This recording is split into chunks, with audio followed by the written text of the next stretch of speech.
Olá, volvemos a nuestra clase de liderazgo cristiano y bíblico y estamos hablando de los principios de liderazgo bíblico basados en la experiencia y las enseñanzas del apóstol Pablo. Quiero acordarlos de todos los principios que estudiamos hasta hoy. Un líder es confiable, un líder toma la iniciativa, un líder utiliza el buen juicio, un líder habla con autoridad, un líder fortalece los otros, un líder es optimista y entusiasta, nunca compromete los absolutos, se centra en objetivos y no en obstáculos, consigue por el ejemplo, un líder cultiva la lealtad, tiene empatía por los demás, tiene una conciencia limpia, es definitivo y decisivo.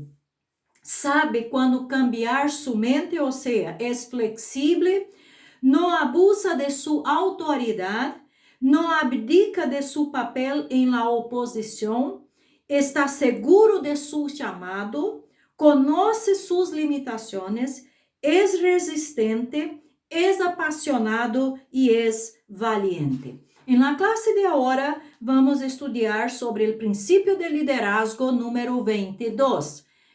Un líder es discerniente, o sea, él tiene discernimiento de las circunstancias y de los hechos. Uno de los requisitos claves que Pablo enumeró para los ancianos de la iglesia era que tenían que ser lo suficientemente hábiles con la palabra de Dios para exhortar con sana doctrina y refutar a los que contradicen. Mire que en el principio 21 nosotros hablamos que un líder tiene que ser valiente porque está en una guerra espiritual y que esta guerra es contra el reino de las tinieblas. Que las fortalezas que tenemos que enfrentar y derrumbar con la verdad son pensamientos y razonamientos, mentiras, engaños que buscan oponerse a la verdad. Entonces, para perceber, para entender, para ver de que algo no es verdadero, él tiene que tener discernimiento. Y Pablo habló esto en Tito 1, versículo 9, reteniendo la palabra fiel que es conforme a la enseñanza para que sea capaz también de exhortar con sana doctrina y refutar a los que contradicen. Entonces el líder tiene que tener discernimiento. Uno no puede participar de la guerra espiritual en este nivel simplesmente no está equipado para liderar bien. Uno que não pode participar de la guerra espiritual em este nível simplesmente não está equipado para liderar bien. Además, não pode ser um buen líder e evitar la guerra. Impossível. Como demonstrou a vida de Pablo, quanto mais eficaz eres como líder, más te llevará a la batalla al inimigo. Esa es la naturaleza del liderazgo. Por lo tanto, no podemos dirigir bien o luchar la batalla bien a menos que aprendamos las escrituras y adquiramos la habilidad de usar la verdad de Dios para responder a las mentiras. ¿Cómo vamos a discernir las mentiras? ¿Cómo vamos a discernir el engaño? Conociendo la palabra de Dios. El profeta Oseas profetizó y Dios dijo por medio del profeta Oseas que el pueblo estaba siendo destruido porque les faltaba conocimiento. Y la exhortación del profeta era conocer y proseguir en conocer al Señor. Entonces tenemos que conocer la palabra de Dios, las escrituras, para que podamos discernir el engaño, discernir las mentiras, discernir los racionamientos que se levantan contra la palabra de Dios, contra la verdad. la rebelión termina cuando la verdad prevalece. Si usted es un líder que también es cristiano, puede que no se dé cuenta, pero está involucrado en una guerra espiritual. Tienes que estar armado, necesitas conocer la palabra de Dios y necesitas desarrollar habilidad para usarlo contra las mentiras del enemigo. Mismo porque esta es la única arma de ataque que tenemos en esta guerra. Todas las otras armas que Pablo menciona en la armadura cuando describe en Efesios son armas de defensa. Y la palabra de Dios, que es la espada del Espíritu, es la única arma de ataque que tenemos. Entonces hay que conocer bien la palabra de Dios, manejar bien. Pablo dijo esto a Timoteo, que debería manejar bien, ser un obrero aprobado, que maneja bien la palabra de la verdad. Entonces, ¿qué califica un líder para dirigir? Hay una trampa común que puede descalificar fácilmente a una persona de liderazgo, incluso después de que ha tenido un buen comienzo. Esta es la única trampa que probablemente causó la caída de más líderes que cualquier otro peligro: la falta de disciplina personal. Las personas con talento natural às vezes encontram difícil manter la disciplina. El músico, el atleta talentoso, um artista com habilidades extraordinárias poderiam não ter que trabalhar muito duro para sobresalir-se. Por essa razão, algumas de las personas mais talentosas del mundo também são as mais indisciplinadas. Pablo era um líder natural supremamente dotado. Podemos decir eso del hecho de que, deducir eso del hecho de que incluso como un hombre joven se le dio la supervisión de la campaña del Sanedrín contra los cristianos. Hechos 7:58 nos habla de esto. Pablo, entonces, não era alguém que descansara em suas próprias habilidades naturais, proezas intelectuais ou dones de liderazgo. Pablo dijo em 1 de Coríntios 15:10, por la gracia de Dios soy lo que soy, y su gracia para comigo não resultou vana. Antes bien, he trabajado mucho más do que todos ellos, aunque no yo, sino la gracia de Dios en mí. Entonces, el principio de liderazgo 22 nos dice que el líder tiene que ser discerniente, tiene que tener discernimiento. Y este discernimiento se adquiere por el conocimiento de la palabra de Dios. E para ter conhecimento da palavra de Deus e estar preparado para esta grande guerra, essa grande batalha que temos como líderes cristianos, há que ter disciplina personal. E este é exatamente o princípio de liderazgo número 23 que vamos estudar agora. Um líder é disciplinado. El autocontrol es absolutamente vital para el éxito duradero en cualquier esfuerzo de la vida. Muitas pessoas logram um grado de proeminência solo com a força del talento natural e puro. Pero los líderes reales e influentes são os que dedicam a la disciplina personal e aproveitam al máximo sus dones. Aqueles que carecem por completo de autocontrole invariablemente falharão. Perderão o exemplo de integridade tão essencial para o melhor tipo de liderazgo verdadeiro. Sin embargo, o próprio Pablo habló com grande apreensão sobre a possibilidade de que aún pudiera ser descalificado. Ele escreveu sobre essa mesma preocupação de la maneira mais honesta e explícita.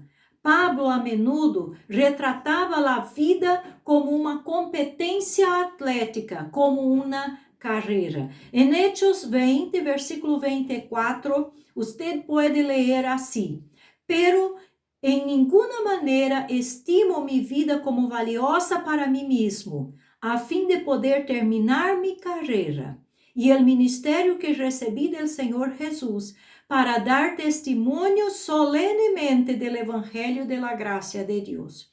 En Gálatas 2:2, Pablo dijo: subí por causa de una revelación y les presenté el Evangelio que predico entre los gentiles, pero lo hice en privado a los que tenían alta reputación para cerciorarme de que no corría ni había corrido en vano. En Filipenses 2:16, Pablo dijo: sosteniendo firmemente la palabra de vida, a fin de que yo tenga motivo para gloriarme en el día de Cristo, ya que no habré corrido en vano, ni habré trabajado en vano. Entonces, este pensamiento, esta idea del preparo que un atleta tiene que tener estaba presente en el ministerio, el preparo que Pablo, la disciplina que Pablo necesitaba para el ejercicio de su ministerio. En Filipenses 3, versículo 13 y 14, Pablo dijo: hermanos, yo mismo no considero haberlo ya alcanzado, pero una cosa hago, olvidándome lo que queda atrás y extendiéndome a lo que está adelante, prosigo hacia la meta para obtener el premio del supremo llamamiento de Dios en Cristo Jesús. A segunda de Timoteo 2:5, Pablo escreveu: e também el que compite como atleta não gana el prêmio, sino compite de acordo com as regras. Pablo estava decidido a ganhar la carreira. Não queria tropeçar ou colapsar antes de chegar a la linha de meta. Em 1 de Coríntios 9, que vamos a ler a seguir, escreveu estas palavras que dão uma maravilhosa percepção do coração de um verdadeiro líder. 1 de Coríntios 9, versículo 24 e 27, que nos diz: não sabeis que los que correm em el estádio, todos em verdade correm, pero solo uno obtiene el premio. Corred de tal modo que ganéis. Y todo el que compite en los juegos se abstiene de todo. Ellos lo hacen para recibir una corona corruptible, pero nosotros una incorruptible. Por tanto, yo de esta manera corro, não como sem ter meta, de esta maneira peleo, não como dando golpes al aire, sino que golpeo mi cuerpo y lo hago mi esclavo, no sea que habiendo predicado a otros, yo mesmo sea descalificado. La palavra em griego para descalificado es adokimos.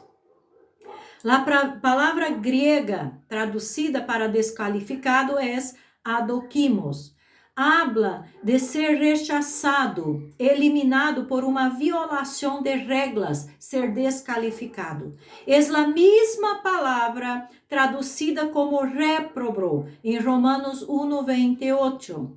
Deus los entregou a uma mente reprobada, ou seja, descalificada, rechazada. Pablo estava descrevendo o tipo de eliminação vergonzosa e personal que ocorre quando se descobre que um atleta ha enganado deliberadamente ou ha violado as regras de uma competência.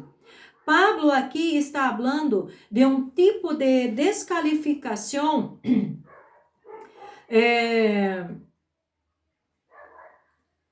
completamente diferente, obviamente, porque ele não está falando de uma competência física, atlética, ele está falando de uma competência espiritual.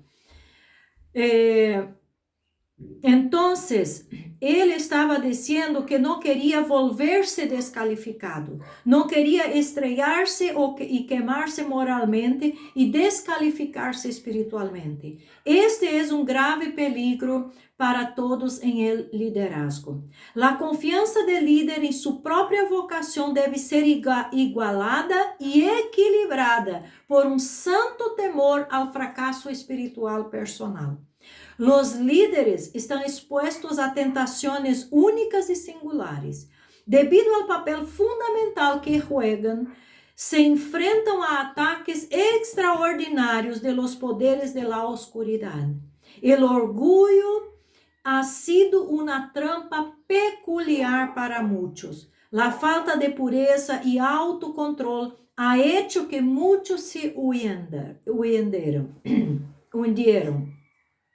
El cumprimento moral e personal el incumprimento moral e personal ha sido la ruína de muchos en el liderazgo.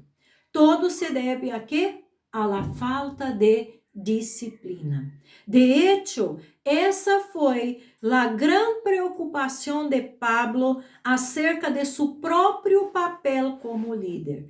Ele não queria descalificar-se de la carrera. Por lo tanto, disciplinó a sí mismo, restringió sus deseos carnales y sometió su cuerpo, su propio cuerpo, al sometimiento, para que nunca chegara el momento después de haber predicado a otros, cuando él mismo fuera descalificado. Mantuvo sus ojos en el premio.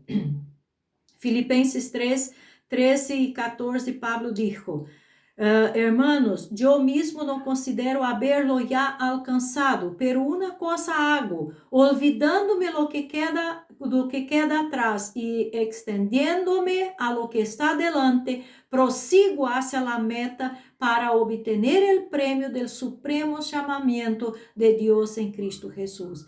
Y 1 de Timoteo 4:7 dice, pero nada tengas que ver con las fábulas profanas propias de viejas, más bien disciplínate a ti mismo con la piedad.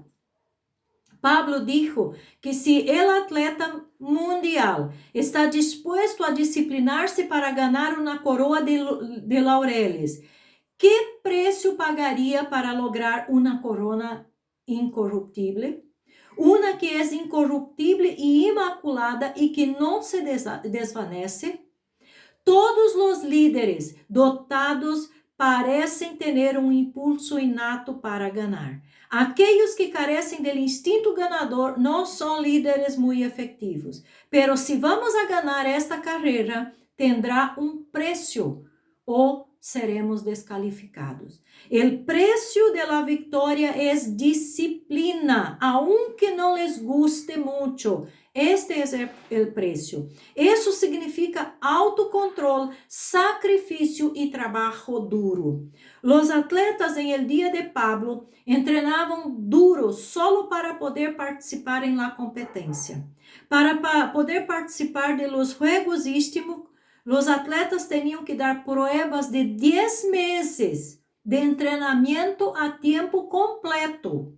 Durante 30 días antes del evento, los atletas se entrenaban juntos a diario y a la vista del público. Seguían a un asombroso régimen de ejercicios y disciplina que eliminaba a menos los más devotos. Entonces, como ahora, era um compromisso sério ser um atleta. Assim foi como Pablo descreveu a disciplina que seguiu como líder do povo de Deus. Essa era a referência de disciplina que Pablo tinha hacia si mesmo. Isto não foi um mero juego para ele. Era mais sério a qualquer atleta. Queria ganhar uma carreira que tinha muito mais significado que qualquer deporte de arena. Queria ganhar uma carreira que tinha muito mais significado que qualquer deporte. Por lo tanto, requirió aún mais diligência e disciplina. Todo el que compite por el premio es templado, ou seja, moderado, autocontrolado, não dado a excessos, ao excesso em todas as coisas. 1 de Coríntios 9, 25. E todo el que compite em los juegos se abstiene de todo. Ellos lo hacen para recibir uma corona corruptible, pero nosotros una incorruptible. No se puede romper el régimen de entrenamiento y ganar. Es imposible. Eso es verdad no solo para el atletismo, es verdad en todo, especialmente en el liderazgo. El éxito genuino siempre tiene un alto precio. Todos los atletas lo saben. Es por eso que los atletas regulan su sueño, lo que comen y cómo se ejercitan. No es un esfuerzo a tiempo parcial. Para aquellos que quieren sobresalir, es una responsabilidad constante y incesante. La disciplina tiene que convertirse en una pasión, en una obsesión. No es simplemente una cuestión de hacer lo que sea obligatorio y evitar lo que esté prohibido. Implica una autonegación voluntaria. Prácticamente todos os problemas da igreja de Corinto reflejavam uma falta de disciplina, uma incapacidade para controlar-se e uma resistência a renunciar a seus próprios direitos. Necessitavam desesperadamente seguir o exemplo de Pablo e mostrar um pouco de autocontrole. Después de todo, se os atletas podem disciplinar-se por el bien de un premio perecedero, los cristianos ciertamente deberían estar dispuestos a hacer lo mismo por una coroa incorruptible. ¿Por qué es importante la disciplina? La disciplina nos enseña a operar por principios en lugar de deseos. Decir no a nuestros impulsos, incluso aquellos que no son intrínsecamente pecaminosos, nos pone en control de nuestros apetitos en lugar de viceversa.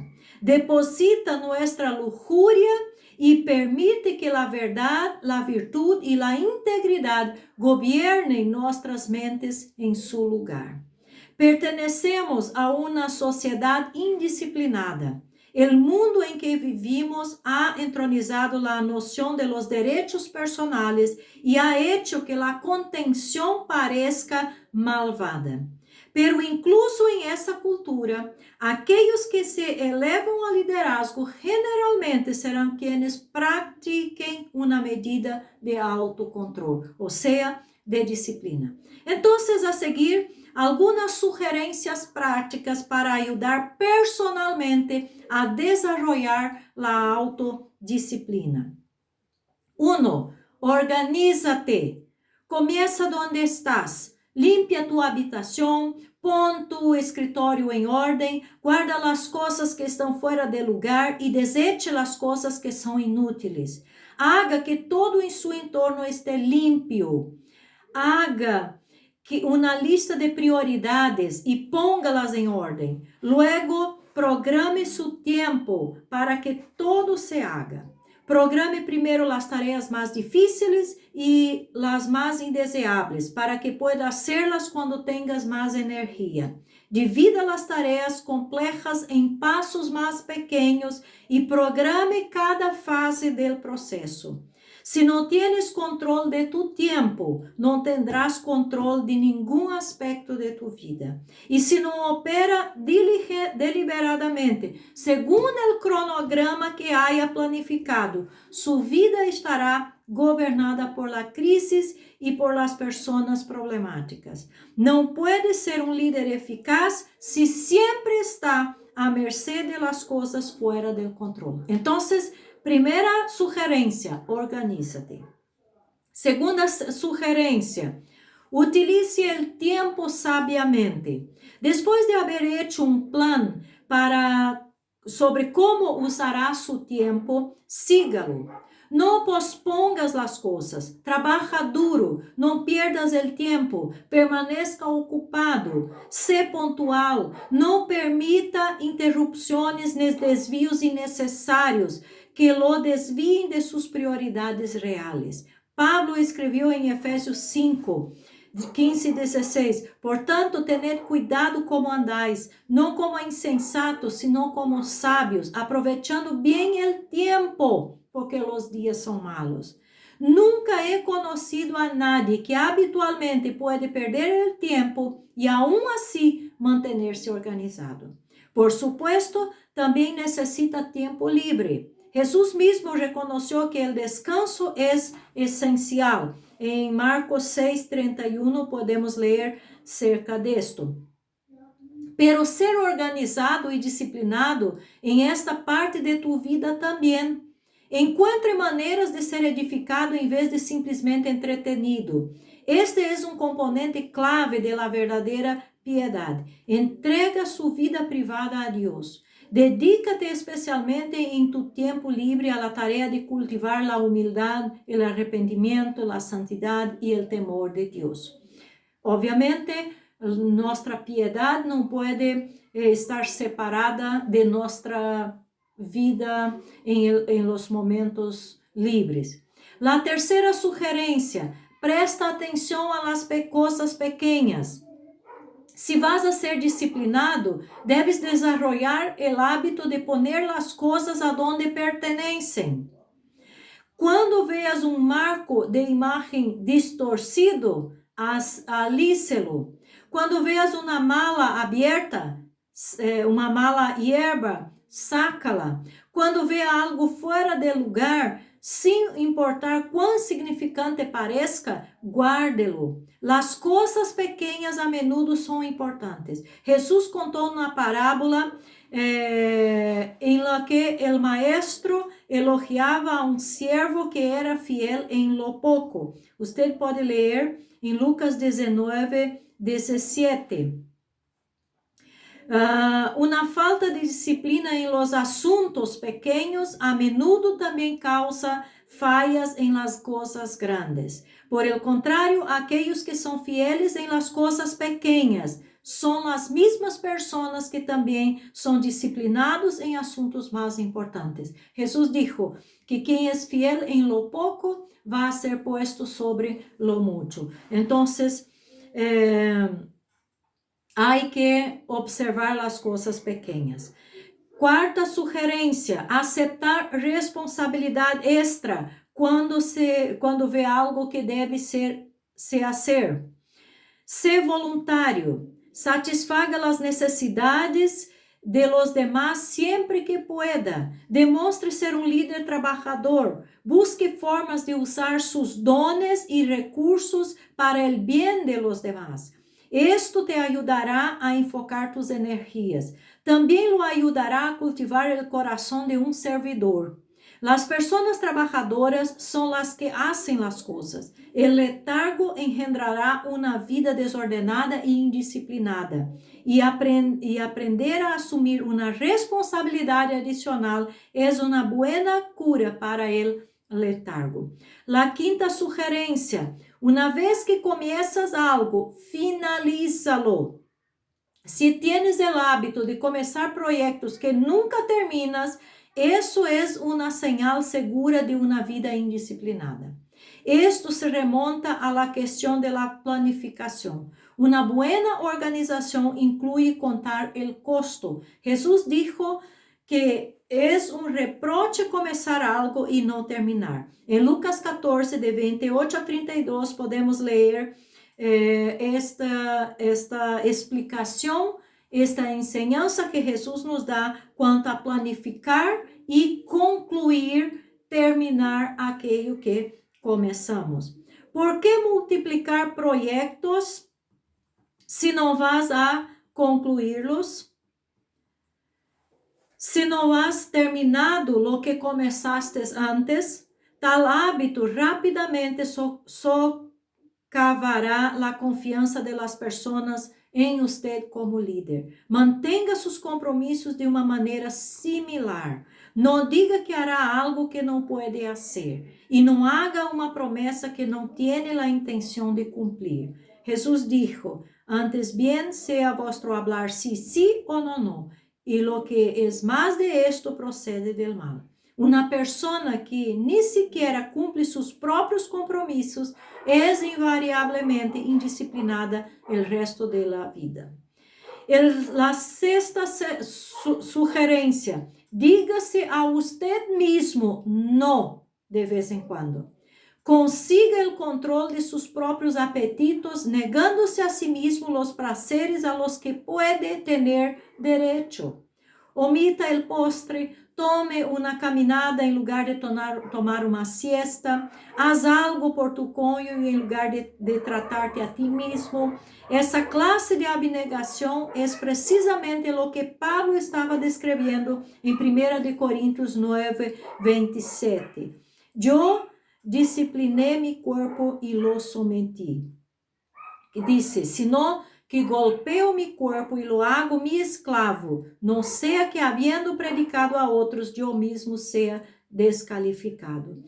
Pablo utilizou uma expressão grega que literalmente significa golpear bajo el ojo. Em termos figurativos, estava dizendo que isso de seu próprio corpo um saco de boxeo para cultivar a disciplina.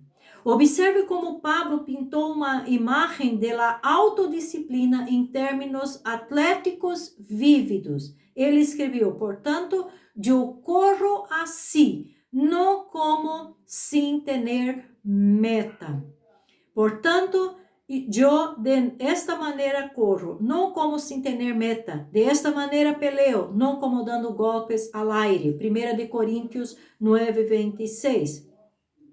Sabia onde estava o objetivo, sabia onde estavam os limites da pista. Então, correu hacia o prêmio com absoluta determinação. Um corredor sem objetivo e sem limites executará algo imóvel e letárgico. O líder cristiano deve manter o objetivo à vista e correr com persistência e com toda sua energia. Então, o princípio de liderazgo número 23 nos ensina que um líder tem que ser disciplinado em sua vida. Isto é fundamental. Que Deus lhe bendiga.